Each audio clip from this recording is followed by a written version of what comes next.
Hi everybody, my name is Charlotte Pierce and I am the CEO and founder of a company called Inkpact. I'm joined today by my amazing team, two of them, Sam and David, who are at the back here. Wave, guys. Hi. It's our mission at Inkpact and us, as humans in life, to help companies and people be unforgettable. Because at the end of the day, who wants to be mediocre? Who wants to be beige and boring? And we're here to help companies do that. On the talk today, I was asked to talk a little bit about the company and what we do and our mission, and then I found a meme that said everything, so I could just leave this up here and walk away, and you'd have everything you need to know. But this meme is basically that, 10 years ago, we all were so astonished by these technology and emails, and we were so excited when we received one, and we were kind of like telling all our friends, oh, I just got an email. But nowadays, we get so many emails. I'm sure each of you every day get hundreds of them. They're so easy to delete, ignore. But when we get something that's different in the mail and something that's really outstanding, we kind of shout about it. We put it all over Instagram and social media and tell everyone about it. And that's the premise that we built Inkpact on. And the premise of my talk today is actually let's strip it back to basics and look at the power of the pen and the power of human beings. And that can create amazing things. But you're probably thinking, Charlotte, 10 years ago, you were watching the Teletubbies. How do you know about all of these kind of things? And I actually was probably 10 years ago watching the Teletubbies with my La-La backpack. So I'll tell you a little bit about my story and how I'm standing on the stage today and kind of my journey. But the real theme about all of this is really to do with people. So I find myself as a university student 4 years ago, accidentally, I guess, came into this world of entrepreneurship from quite a young age. I think I started my first business at the age of 14, but I went to university, thought it was the next thing I needed to do, and I found myself stumbling across this organization called Enactus. And Enactus is one of the best organizations I've ever encountered, but it's basically where students all around the world start businesses that make money but also have social impact. And I found myself as a 20-year-old student running this organization in Southampton. We had 150 people in the team and 13 businesses around the world. And the year that I ran it, we impacted the lives of 40,000 people. So what I very quickly had to do was, one, step up my leadership and development skills, because as a 20-year-old kid, basically, I was having to run this organization globally. And two, I absolutely fell in love with the fact that you can make money and help people around the world at exactly the same time. One didn't have to come above the other.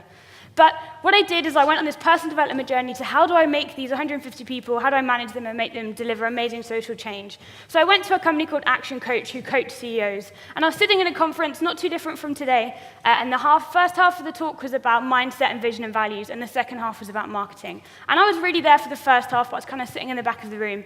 And in the second half of the day, there was this entrepreneur called Matt who ran one of the Action Coach franchises.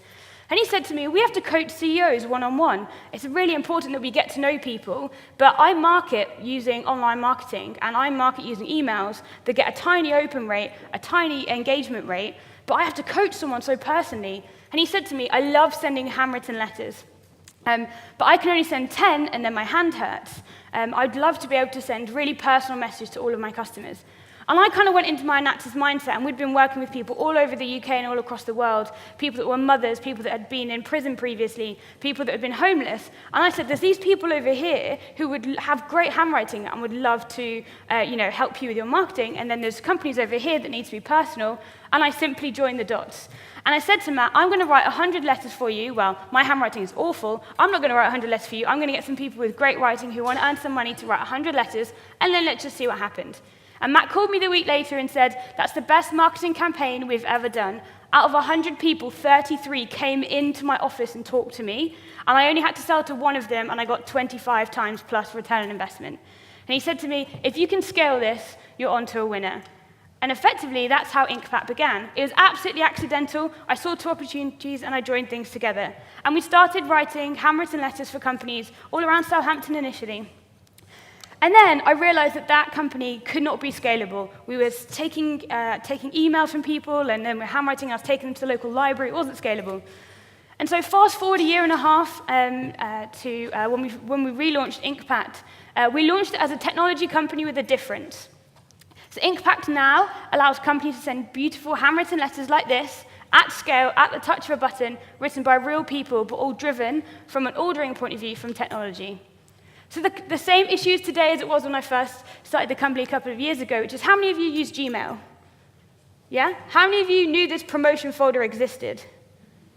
Yeah, so not many people actually know it's even there, but when a company contacts you via email, they were very clever at just putting it straight in promotions. No one even looks at it. No one even knows it's there, but there are some people who love bargains and they look through their promotions, but most people don't. So it's getting harder and harder and harder for companies to stand out. Communication has gone from you can have very high volume, low cost, but low impact emails, text, online advertising, or you can go and meet your customers in person. You know, very low volume, sometimes impossible, high cost and high impact. But there's nothing that bridges the two in between, and that's where we found this really niche place for impact. We allow companies to send these beautiful moments at scale, so we can send 100,000 or more at the touch of a button for, you know, it is more expensive than email, but it's nowhere near the cost of meeting in person. And you can have high impact. So we built software that in a couple of clicks allows companies to send things like this. So for a customer, it's the same as sending an email. But these magical, amazing, really handwritten messages get written in the hundreds of thousands. And the magical thing is our scribe tribe. So we have hundreds of people all across the country from the ages of 18 to 80, from like Scotland to Cornwall, people that are mothers, people that have been in prison recently, people who are students looking to earn some money, and they handwrite messages on behalf of big brands and small brands across the country. So you're probably thinking, yeah, I understand that, but does handwriting really work? Are these physical moments that you send really making a difference? So every time we've ever done a test, every single person that receives a handwritten letter at least opens it. I've never, ever met anyone that rips up the handwritten message before they at least read it. So our open rates are 100%, if they have the right address. But every single time, 100%. Enhanced response rates up to 60%, 7 to 10 times return on investment on average, and increased sales up to 40%. So you might be thinking there's one type of customer this works for, and we thought that when we started the company, but actually we have companies like Unilever, Moet Hennessy, the British Red Cross, you know, big and small companies, totally different industries that this all works for. We've done it for a range of different reasons, and we've looked at the results online and offline. So Moet Hennessy, we help them write to their VIPs, their important customers, and we help them get more donations. But then we did a really interesting study where we thought, I wonder what happens on social media. So we did a test with Tesco where we sent half a handwritten note and a free gift, and half a printed flyer and a free gift. And not a single person tweeted about the free gift with the printed flyer, even though it was the same free gift. All of the tweets came from the handwritten note with the gift. This is a really interesting test that we did. So, but people say, like, well, why do you think that humans are responding so well to these handwritten messages? And pretty simply, the handwriting is a way to get noticed, but actually it's showing that to the customer that the company thinks that they're worth going the extra mile for them. So we always say to our customers, that extra mile, it doesn't have to be, you know, huge in advancements of everyone else, but that tiny little thing you do differently is really going to make you stand out. So someone asked me recently when I was doing one of these talks, what is a customer? And I thought that was a really strange question to ask. So I went to Google and I was like, what's the definition of a customer? And this is what the definition of a customer is. It's a person who buys a good or a service from a shop or a business. And I was like, oh, that's very uninspiring, but I guess that is what a customer is. And then I realized that most people focus on the good or the service, or they focus on the shop or the business. And actually, people forget what we think is the most important part of communications and business, which is the person behind it that is going to receive your communications, buy your product, do your service. And so we looked into what the 6 key human needs are from people, and we looked at them versus what handwriting does for those 6 human needs. And actually, it ticks 5 of the 6, and that's why we think it works so well. It gives the person significance. I'm important to that company. I was worth them sending a handwritten note to. It gives them certainty that the company's listening to them and cares about their opinion. It gives them connection to that company and sometimes love for that company. It gives them variety. It's not the same as they're already getting. And it gives them contribution. They know they're part of something bigger if the message is written in the right way. And then one of the great marketing gurus, Robert Cialdini, talks about persuasion. He's got a great book on persuasion, but there's this principle of the obligation to give back when you have received, whether that's conscious or subconscious. So they did a study, and they looked at a waiter that gave a mint to somebody at the end of their meal, and their tip went up 3% by giving a mint. But if the waiter acknowledged they were giving the mint to these nice people and maybe used their names, then their tip increased by 23%. And we use that same principle at Inkpact. Let's send you a handwritten, amazing birthday card for your birthday, no call to action, no strings attached, and let's see what happens on your engagement for the rest of the year. But the most important thing from these studies that have been done is actually that it's personalized and unexpected. So we realized that, that customers to us are people. They have stories, they engage in things, they have their own personal interests. And so we do fun, exciting things for our customers. And we think you should too. So it's our mission to help companies, and I hope the one thing that you take away from today is please be unforgettable with anyone that you speak to, your customers, your friends, your family, just in life. Treat your customers as you would a loved one or a friend. What would you say to them? In what way? How would you treat them? What would you do for them? And let's take this mentality into business every day and create unforgettable experiences to everyone. But I think one of the most important messages is we need to have fun with it too. Because at the end of the day, life is for living, it should be fun, and business should be fun as well. So it's infectious, let's have fun in life and have fun in business too. So today, just really quickly, oh no, don't worry, we actually have something to offer you today. So with Ogilvy Change, we'd love to offer a business in here the opportunity to get a free marketing campaign where we send some handwritten letters to your customers and see what effects that has on your business. So Sam and David at the back have got this amazing post box. So if you come and talk to us, drop your contact details in, one company here today can win the opportunity to be unforgettable with their customers. So thank you very much for having me. Charlotte Pierce, what a Wonder Woman, right?